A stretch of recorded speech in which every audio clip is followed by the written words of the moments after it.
If you want reality TV, follow us as we show you the side of police chase videos you normally don't see. Wild arrest, kamikaze crooks, and some of the most intense moments caught on video. Next on Hot Pursuit.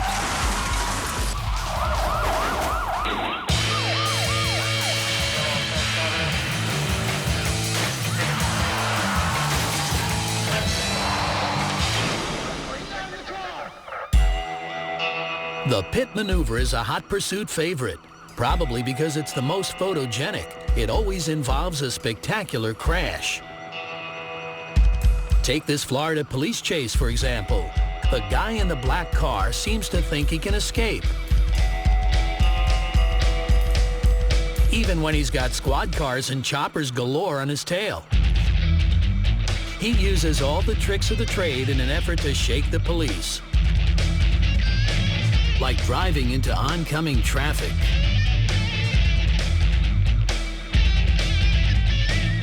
And playing hide and seek in parking lots. But when the chase gets too close to a local school, the cop behind him finally decides it's time to take the troublemaker out. So without hesitation, the pursuing officer decides to go straight for the pit.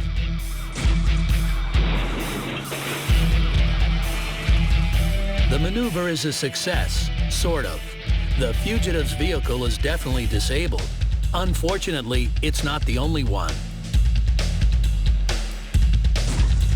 In slow motion, you can see that the officer's car plows into a tree and spins out. But not before ramming this truck right into the oncoming lane. Thankfully, there's no traffic coming the other way, and miraculously, everyone's injuries are minor.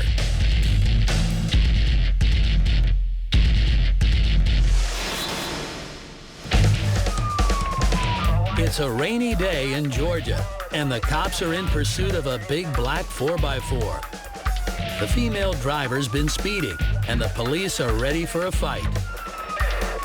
When she looked over at me, when she looked over at me, she looked like she was in a fighting mode or something. Like, 1096 is official police code for completely insane. Concerned about the state of her mental health, the cops initiate the box maneuver to get her to stop.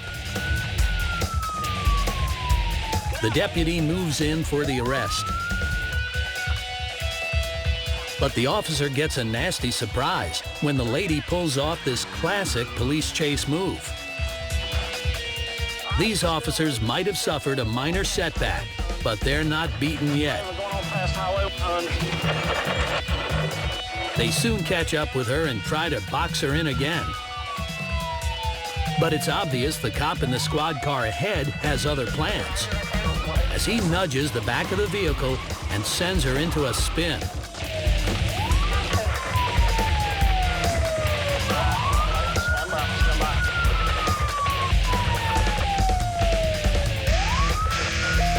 All that's left for the cop to do is read her rights and cart her off to jail. The K9 unit is a finely tuned, sophisticated piece of police equipment like no other. Not only can it detect the faintest whiff of illegal substances, but it can also fetch sticks and catch frisbees if necessary. The dogs are especially helpful at exposing suspects on what at first seem like routine traffic stops. Take this cold, foggy stop on an Ohio highway. The suspect here refuses to let the officers inspect her car, so the police leave it up to Fido to do the job. The dog circles the vehicle, sniffing for possible clues. It seems our four-legged friend is onto something. Either this suspect's car is chock full of drugs, or it's packed with some premium dog food. At this point, however, suspects may try to display symptoms of a pet allergy. If that's the case, then it's probably best to put the dog away. And when you finally catch up with your fugitives again, it might be better to fall back on a more traditional police accessory, the good old .38. When a suspect won't allow you to search their vehicle, it's time to bring in the dogs. But if the suspect isn't much of an animal lover, then it's probably time to introduce them to a different kind of muzzle altogether. Next on Hot Pursuit, icy conditions leave this car slip-sliding away, and a crazy runaway gets his lefts and rights crossed up.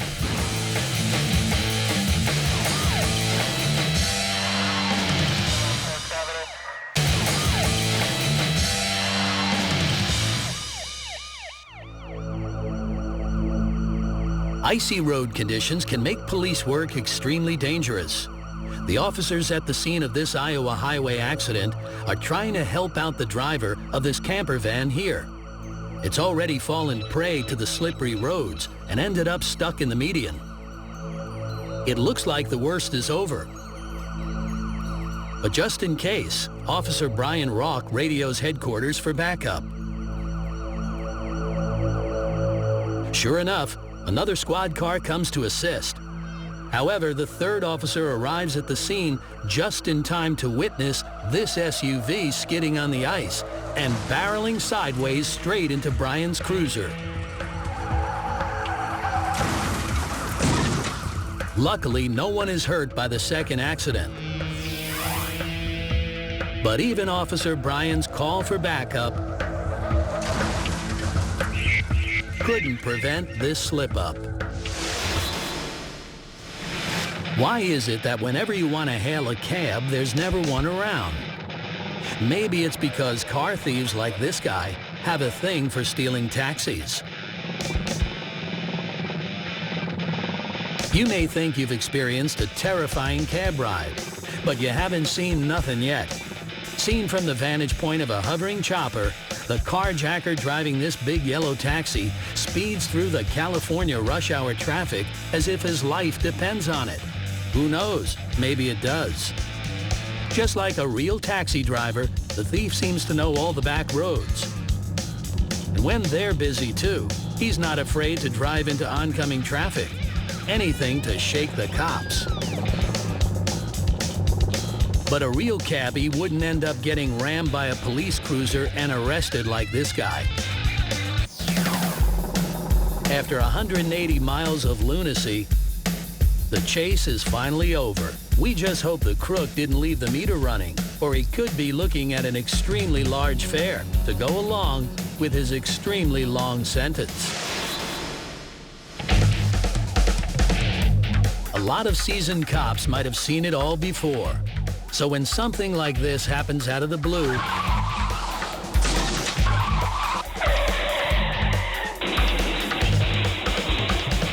they're not surprised in the slightest.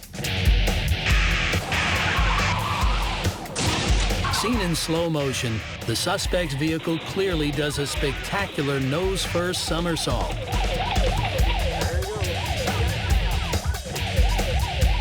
Before ending up flat on its back like a beached turtle. The officer cautiously approaches the car.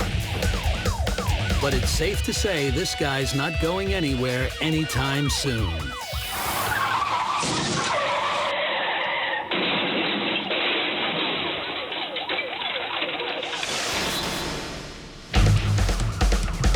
The Arizona carjacker in this SUV has been busy working overtime. It's still only morning, and he's already on his 6th carjacking of the day. The cops are on his case, but he keeps slipping through their fingers. What can they do? Or can you ram him?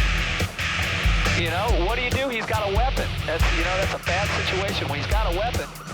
Maybe he's trying to break the carjacking world record. Oh, he just ran this. Look at him. He's running this guy. Oh, look at this. Because in this superstore's parking lot, he attempts to steal a 7th vehicle. He's going to hijack this car right now.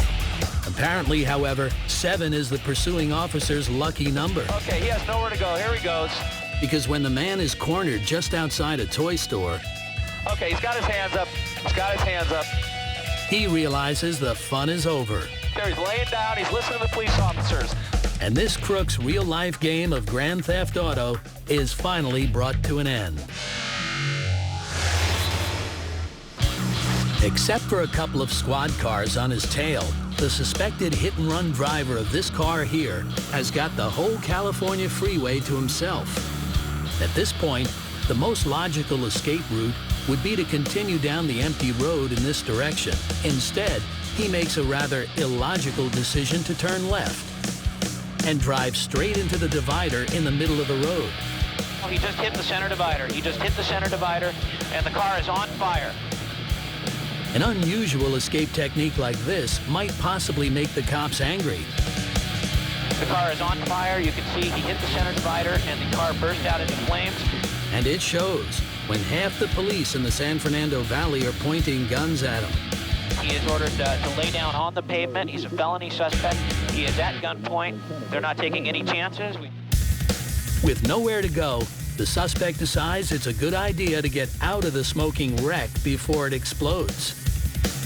He's getting out. He's being ordered by the police officers to keep his hands in the air. Predictably, this guy's surrender is almost as backwards as his escape attempt. His impersonation of a starfish, on the other hand, is one of the best we've ever seen.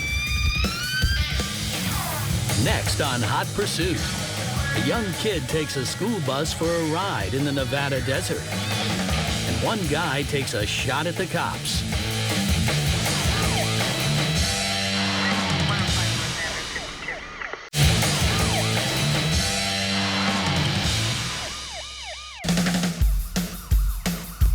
Grand Theft Auto doesn't get much grander than this. In the middle of the Nevada desert, cops are busy chasing down a thief who's hijacked a school bus. Fortunately, there was only one student on board when the vehicle was stolen: the thief himself. The suspect is, in fact, a 15-year-old high school student. Perhaps he's been inspired by the movie Speed. Or maybe he just happens to be suffering from a bout of teen angst. Either way, the young bus thief apparently means business. For starters, the kid took the vehicle off the bus driver's hands by threatening him with a ceremonial samurai sword. It's not immediately clear what the boy intends to achieve with this bizarre stunt. For the time being, he seems perfectly content leading police on one of the slowest police chases of all time, kicking up a cloud of dust as he goes. The cops, meanwhile, are having some technical difficulties with the spike strip. The spike's out, but I thought they were coming eastbound, but the guy turned and went westbound, so I couldn't do that. A school bus is probably not the best vehicle for navigating these winding desert roads. He's having a hard time maintaining this vehicle onto the roadway, so I don't know if he's going to be able to stand by. Watch as the young bus jacker nearly rolls over all on his own. Okay, he almost rolled it going off the side of the road. I don't know if he's going to be able to maintain through all these crests and curves and stuff. At last, the cop in charge of the spikes has managed to get them in working order. He's just waiting for the flatland area up here right around these curves. And has laid his trap right in the kid's path. There he is right there. Sure enough, the spike strip blows out the bus's tires, and the vehicle loses control.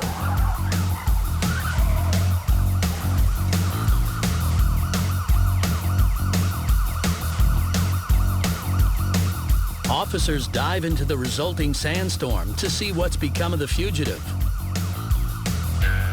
He's inside. We need medical, I think. The bus is rolled over onto its side and skidded off the road, but the boy doesn't appear to be seriously hurt. You better keep your hands up or you'll get shot.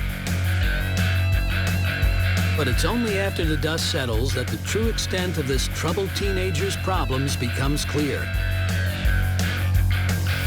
Because if stealing a school bus and driving it into the desert wasn't crazy enough, then perhaps evidence hidden in the boy's backpack of a plot to blow up his school will convince somebody to get this kid under control. School's definitely out for this ticking time bomb, but it's still a mystery how stealing a bus fit in with his larger plan.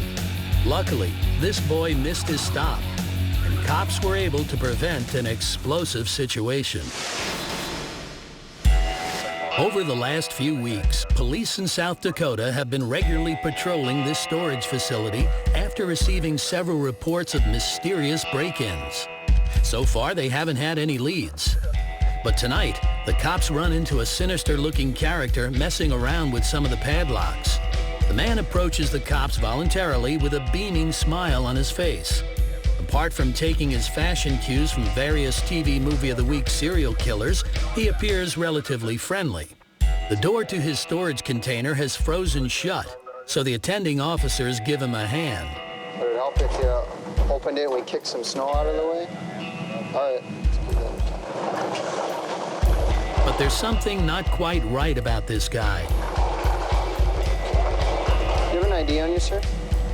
Maybe it's his dark, menacing appearance and unusual sense of style.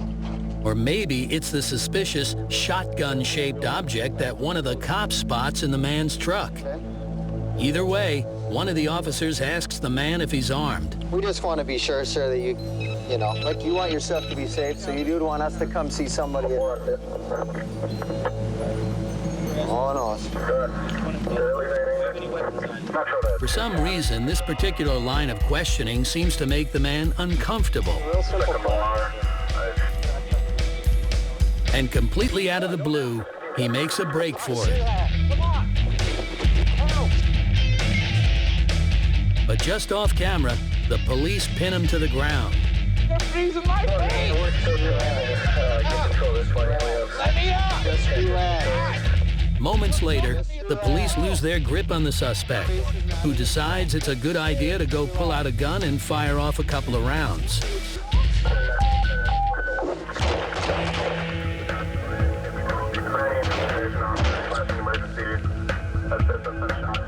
A full-scale gunfight ensues off camera, but the suspect doesn't get very far. Shot and wounded, he falls to the ground just out of sight here. The cops cautiously approach and disarm the injured suspect. This man in black won't be doing any more gun-toting tonight. How many times was he shot? At least 3 for me. It seems as if this officer's early hunch was right. We just want to be sure, sir, that you know. Because in addition to the shotgun in his truck and the gun he just fired, this guy is carrying another pistol, a hunting knife, and yet another gun underneath that scary black trench coat of his.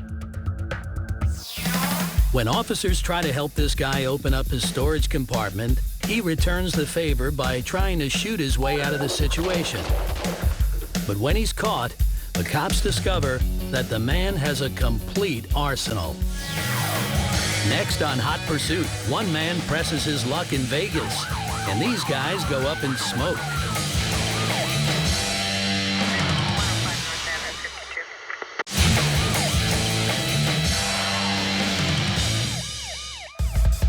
It's late at night, and Texas police have spotted the driver of a camper van apparently testing the vehicle's off-road capabilities.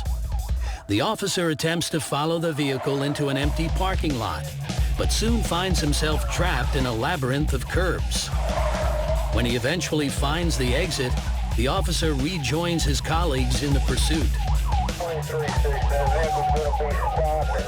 But it looks like the chase is already over. Seen here from the viewpoint of another squad car approaching from the rear, we can see that there's something seriously wrong with the hippie wagon's smoking engine. Either that or its occupants must have been hitting the peace pipe a little too hard. Police approach the vehicle from every direction, pistols at the ready, fearing a drug-crazed outburst at any minute. Instead, they find that the van is crammed full of young kids out on a joyride. But chases like this one endanger the lives of innocent people. So police treat them like any other criminals. When the going gets tough, the tough gets smoking. And as far as these cops are concerned, age is nothing but a number. With cops in pursuit of this rusted-out 1970s beige clunker, you could be forgiven for thinking this is a rerun of Starsky and Hutch. It is, in fact, present-day Las Vegas, And it doesn't seem like this fugitive is playing with a full deck. Go northbound, approach Wood Riviera. He barrels through downtown Vegas at speeds of more than 70 miles per hour, taking a gamble with his own life. The odds don't look good. As it happens, fate sees fit to put a brick wall in his way, which should have brought the chase to an end in the parking lot of the Sahara Hotel. But the suspect isn't inside the wreck. He's holed himself up inside the hotel, and it's up to these brave officers to smoke him out. Did they see him? Do they know where he's at right now? After a brief search, they find the suspect hidden near the hotel kitchen. He seems unapologetic for his earlier criminal behavior. But with a long stretch in the slammer ahead of him, this guy will have plenty of time to mull it over.